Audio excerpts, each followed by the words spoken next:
Thank you for listening to Shulchanaruchharav.com. Taking medicines during Pesach. Must they be kosher for Pesach, or does it not matter because anyways it is a medicine? So obviously in a case of a potentially life-threatening illness, the question doesn't even begin. As a general rule in all Torah law is that Pikuach Nefesh pushes off all the prohibitions except for the big three, Gilurai, Shvichas Dam, and Aveda Zara, and it likewise pushes off the Isser of eating chametz. Thus, in a life-threatening or potentially life-threatening situation, to prevent it, it is obviously permitted to eat actual chametz, and one does not need to ask the question, is this medicine that I have to take kosher for Pesach or not? However, where the question does come up is number one, anyone who, Baruch Hashem, does not have a life-threatening or potentially life-threatening situation, or number two, they do, but perhaps kosher for Pesach alternatives are viably available on the market, and you don't need to take the chametz one. In this case, the question is asked, may one take medicines that are not kosher for Pesach, that have not been verified or not? For example, you have a headache, you want to take an aspirin, ibuprofen, Advil, Tylenol, may you do so. So the general rule of medicines regarding kashrus is as follows.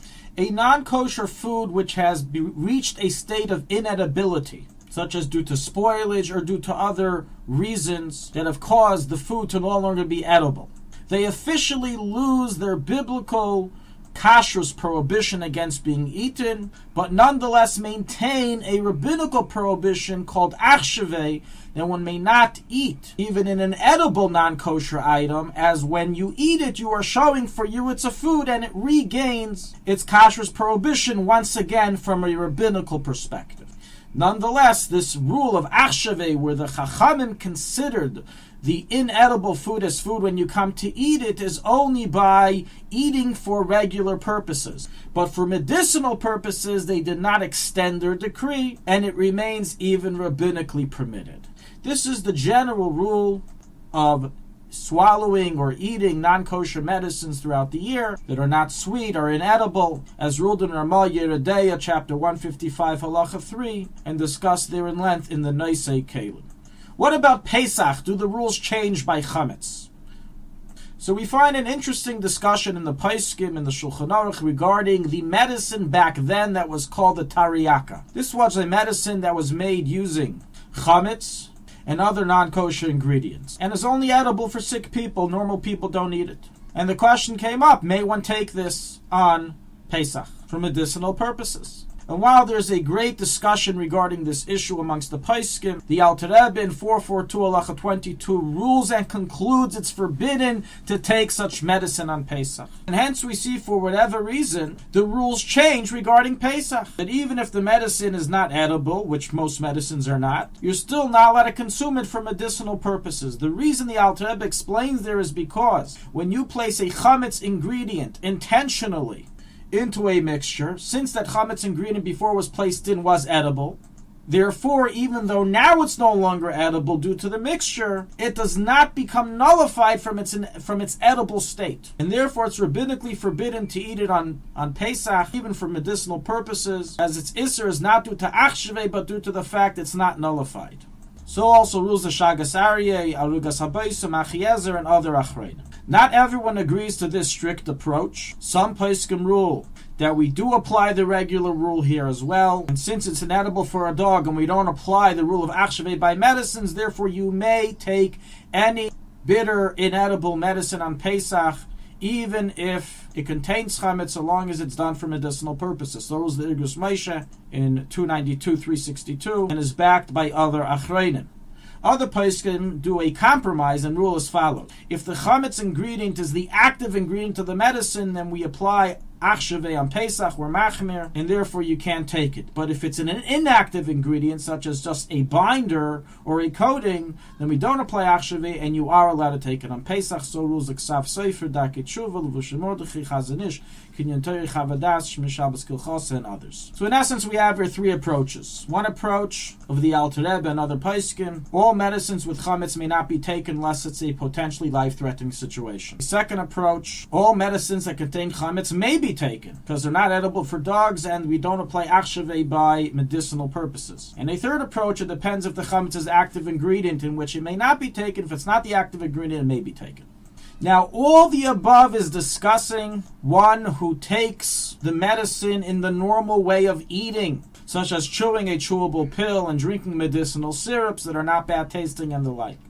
However, irregular forms of eating are permitted for medicinal purposes for one who is bedridden or weak in his entire body. And based on this, the Poskim rule that even according to the most stringent approach, which was from the Alter Rebbe, that you can't take any medicines with chametz, that's only if you take it a normal way of eating. You chew it, it doesn't have a bad taste, even though it's not food. But if it has a bad taste and you swallow it, such as a capsule or a pill, then even they agree it is mutter to be done, and there is no isser involved, even if it for certain contains chametz and you don't have a life-threatening situation. And practically, this is the final halacha. So, from the letter of the law, all pills that are swallowables, do not have a tasty coating on them when you put them on your tongue, are mutter to be taken on Pesach. You don't have to look if they have chametz or not. It doesn't make a difference. So, aspirin, Tylenol, ibuprofen in the capsule form are all mutter, and so on and so forth. Nonetheless, due to the chumrah of Pesach,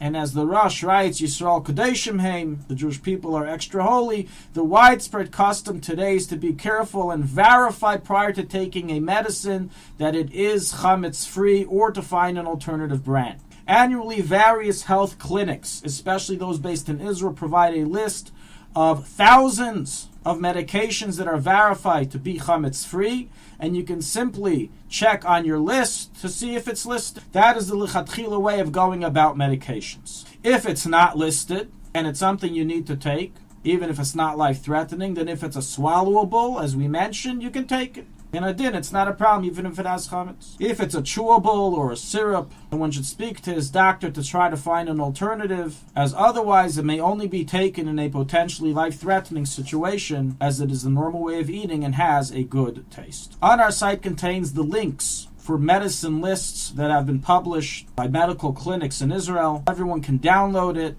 as a PDF, Control F, write the name of your medicine and see if it shows up on the list that it is kosher for Pesach. Regarding medicines that contain kitnias and not chametz, this is not a problem at all. There is no minhag or reason to be stringent. You may take it during Pesach. Regarding vitamins or supplementary pills, this is very different than the above discussion. Vitamins do have chances of containing chametz. Many do contain chametz, and they must come with a hashgacha. They do not contain the heter of medicine unless someone is sick and it requires the vitamin for medicinal purposes. Then once again it would revert back to the discussion of medicine. In the list compiled by the health clinics for medicine, they also have a list for vitamins that a person can look up, as is provided on our site.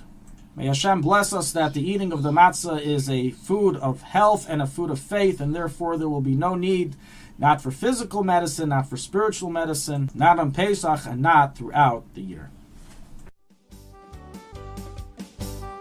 Thank you for listening to Shulchanaruchharav.com. Our free services of making Torah knowledge available to the public depends on donors like you. Please help us continue our work through making even a small contribution at Shulchanaruchharav.com under the Daily Halacha Dedication section or in the subscription page. Also, check out our online courses and many sefarim available for purchase that will both enhance your Torah knowledge and help support our work.